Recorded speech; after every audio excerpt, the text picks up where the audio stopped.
আক্রমণ করা হত্যার জন্য আক্রমণ করে, সেক্ষেত্রে আইন শৃঙ্খলা বাহিনী ব্যর্থতা দেখেন কিনা, এছাড়া আপনি নিরাপত্তাহীনতা ভুগছেন কিনা?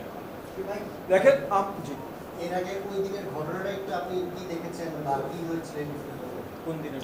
এই যে ছাত্রলীগের যে আজকে আচ্ছা, প্রথমত দেখেন আমাদের উপরে আক্রমণ এটা নতুন না, তবে আমরা হাসিনার ফ্যাসিবাদের পতনের পর এই ধরনের প্রচেষ্টা খুব নতুন করে শুরু হয়েছে।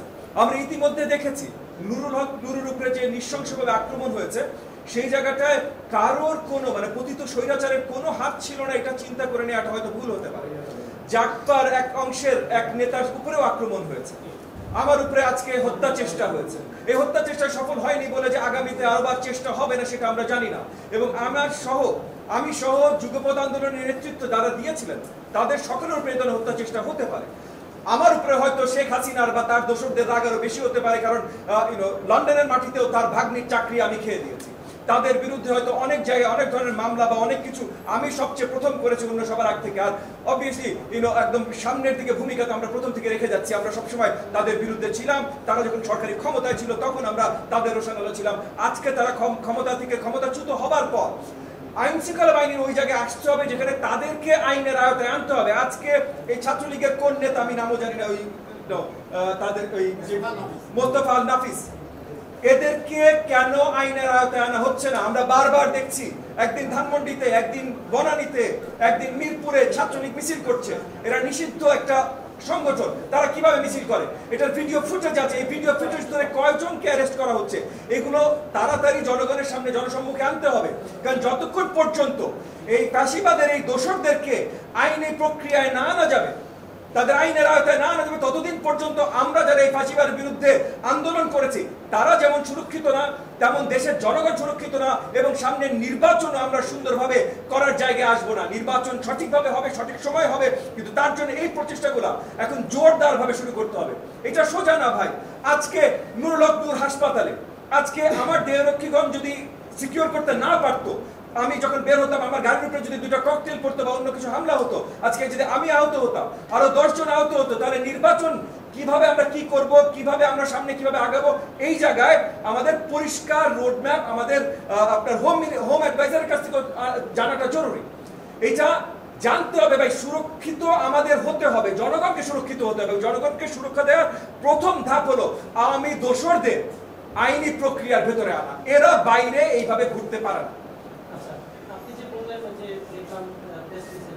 বোমা হামলার কথা বলছেন বা বোমা হতে পারত বোমা হামলা, তো আসলে এই যে মানে আপনার কি মনে হয় যে আসলে তাদেরকে কারা পাঠিয়েছে, মানে তারা এটা করতে চাইছে কি বোমাটা মেরেছিল বা মারতে চেয়েছিল? এগেন তারা যখন এখানে ইসে করছিল মানে রেকি করছিল, তখনই আমার দৈরক্ষী বাহিনী তাদেরকে ধরতে সক্ষম হয়েছে। সেই জায়গায় আমরা নিশ্চিত হতে পেরেছি তাদের ফোনের মেসেজ দেখার মাধ্যমে।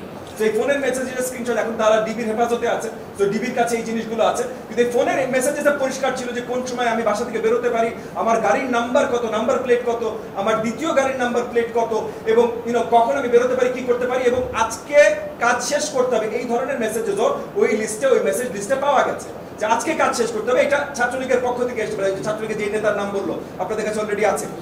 তো এবার জিজ্ঞাসা, ওই মেসেজেসগুলো আমরা পেয়েছি তার ফোন ইসে করে, এবং ডিবি তখন এখানে বসে জিজ্ঞাসাবাদ করছে। আর তার ডিবি এখানে পৌঁছানোর আগে আমার দেহরক্ষীরা যখন তাকে জিজ্ঞাসাবাদ করছে তখন সেই পরিষ্কার করেছে, যাকে ধরেছে সেই পরিষ্কার করেছে এই জিনিসগুলো, এবং মেসেজেস তো আমরা দেখেছি পরিষ্কার। আমরা বিশ্বাস করি এই জিনিসটা খোদ শেখ হাসিনার কাছ থেকে এসছে, কারণ শেখ হাসিনা এই দেশের নির্বাচনকে প্রশ্নমুখী করতে চায়। শেখ হাসিনার নির্দেশে আমরা বারবার ভিডিও মেসেজে দেখেছি, শেখ হাসিনা যে বার্তা দিচ্ছে সেটার জায়গায় দেখেছি যে অস্থিতিশীলতা কিভাবে বাড়ানো যায় সেটা শেখ হাসিনা বারবার দিচ্ছে। এবং আমরা ভাই কোনো ছাত্রলীগের শত্রু ছিলাম না, আমরা শেখ হাসিনার শত্রু ছিলাম। শেখ হাসিনাকে আমরা বের করেছি, যেটা বললাম এখানে আমি পার্সোনালি তার ভাগ্নির চাকরি খেয়েছি মন্ত্রিত্ব থেকে।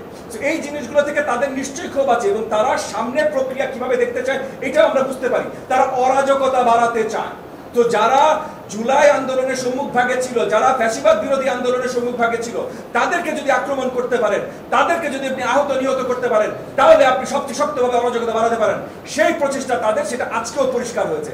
এই জায়গায় আমরা আইন শৃঙ্খলা বাহিনী, মাননীয় হোম অ্যাডভাইজার, তাদের প্রপার নজর দেখতে চাই যে এই জিনিসগুলো সঠিকভাবে দেখা হচ্ছে।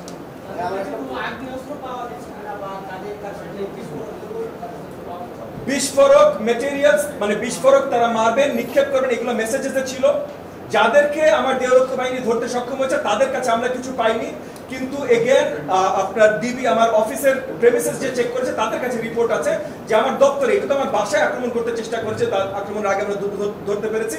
ডিবির কাছে রিপোর্ট আছে যে আমার অফিসেও তারা এই ধরনের আক্রমণ চালাতে চেষ্টা করছে এবং সেখানে তারা হেফাজতে আনতে চেষ্টা করছে। ভাই ছোট্ট একটা প্রশ্ন, গণ অধিকার পরিষদে উপর যে হামলা, আপনার উপর হামলার চেষ্টা একই সূত্রে কাছে আপনি কি মনে করেন? আমরা মনে করি যে পুরোপুরিভাবে বিচ্ছিন্নভাবে দেখার কোনো সুযোগ নাই।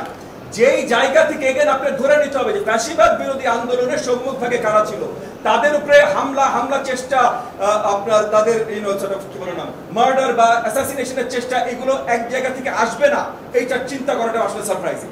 তো আমি ধরেই নিচ্ছি যে সবগুলো একই সূত্রে গাঁথা এবং সবগুলোর বটের মূল হলো শেখ হাসিনা। সরকারকে নিরাপত্তা দিতে আপনাদের কোনো কারণে একটু ব্যর্থ হচ্ছে?